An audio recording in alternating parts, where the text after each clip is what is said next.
Hi, my name is Paul Dolan, and I was the goalkeeper for Canada in the 1986 World Cup.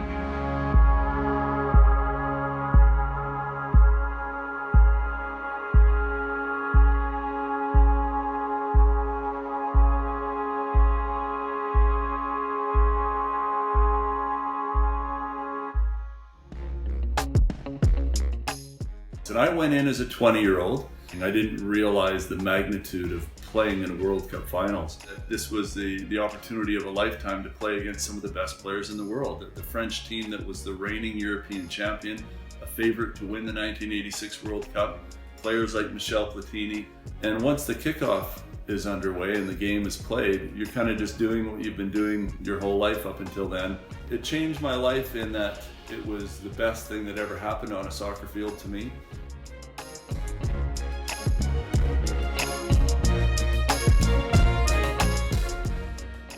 An unusual circumstance for Canada in that most of our professional players were playing major indoor soccer rather than from the old North American Soccer League in the outdoor league or professionally in Europe. We didn't have players playing professionally in Europe except for Carl Valentine was in England and Terry Moore was in Ireland, and I think Ian Bridge was in Switzerland. But the majority of the players were either playing indoor soccer to earn a living.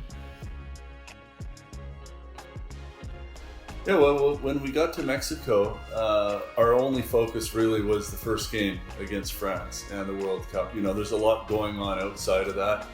Everyone knows that you're part of a World Cup. I remember watching the opening game, the first game, I think it was Italy and Bulgaria, if I'm not mistaken, at Azteca. The defending champions, Italy from 1982, playing against Bulgaria. And realizing this is it, we're at the World Cup, we're part of this tournament, and you know, in the next day or two when we play France, we'll be playing in the biggest tournament in the world. So it was all focused on the game at hand and what Canada had to do. We weren't able to explore around Mexico or see anything in terms of sightseeing. We'd done that a little bit before when we came in for kind of a trial run to see the place in Abasolo, which was our training facility, which was about an hour and a half away from Irapuato and an equal distance, I think, away from Leon, Mexico as well, where we played our first game against France. So it was down to the training field, get set, get ready for the game. We're in the World Cup and let's get at it.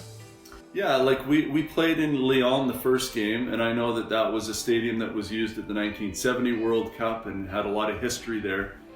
And it was a classic World Cup stadium. Irapuato was a little different, maybe not to the degree that Leon was or some of the other stadia that were in Mexico, but we went to watch a game there between Hungary and the Soviet Union as spectators. It didn't have the biggest crowd, but it was a nice stadium, the field was excellent, and we didn't concern ourselves too much about, you know, the stadium itself or anything else.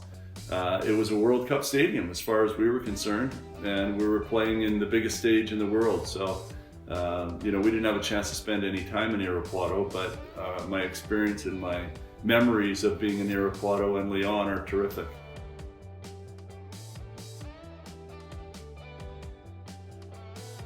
Tony Waiter's saying to the team that, look, if you want to just relax, have a nice meal, even have a beer, whatever it is, don't stress too much about the game tomorrow. Get your sleep, but if you're lying awake and you can't sleep and you're thinking about tomorrow, don't fret that either. Just lying in and getting your rest is going to be enough. Whether he knew what he was talking about or not, you know, those were kind of calming words for a young player. And my roommate was Randy Samuel, the center back, also a young player, and I remember we're looking at the ceiling, kind of talking back and forth, saying, you know, we're playing in a World Cup tomorrow. So it's good memories of preparing for that first game and not being too overwhelmed by it, but just relaxing and knowing that you had a big day in the game to follow the next day. He told me several days prior to the opening game, I felt good having played the preliminary games, the warm-up games against England and Wales and you know, a bunch of other games. And so Tony said, you've played well in those games and you're going to get the chance to play in the World Cup against France. And it was a huge thrill when he told me that a few days before the opener.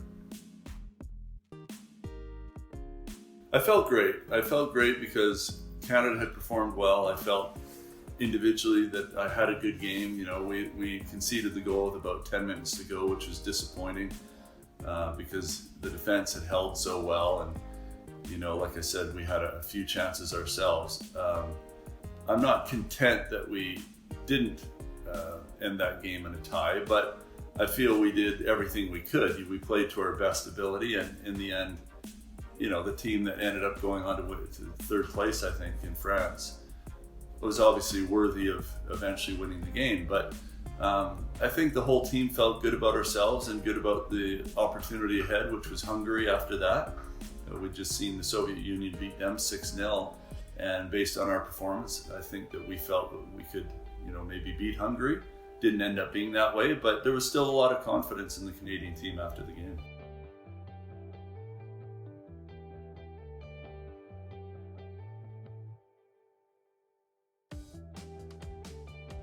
Made us a lot more, I guess people saw Canadian players in a little bit of a different light, that we could compete at that stage. And I got the opportunity to go to England, and I signed with Sheffield Wednesday in what was the top division at that time in England. I signed a 5-year deal, but it was pending a work permit, which unfortunately I never did get. And so I was unable to stay in England. I came back to play in North America, in my hometown in Vancouver, and in Hamilton here in the Canadian League as well.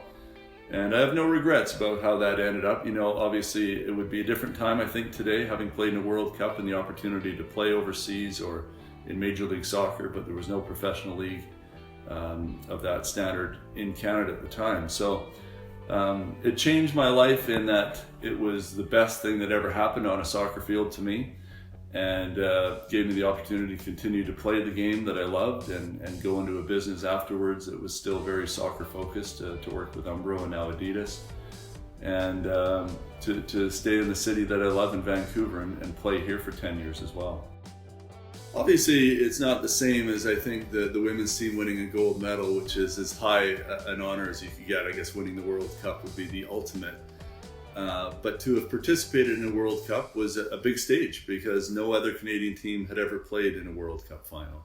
And to have done that and to have represented the country well was a great feeling. And I think it was a big step that brought awareness to other Canadians about the game. It lifted the participation rate in Canada. There was some struggles afterward when we didn't qualify again, and that was disappointing. But in that moment, having Canada qualify for the World Cup, I think really lifted the profile of the game in Canada, and that's something that we all felt proud of being a part of.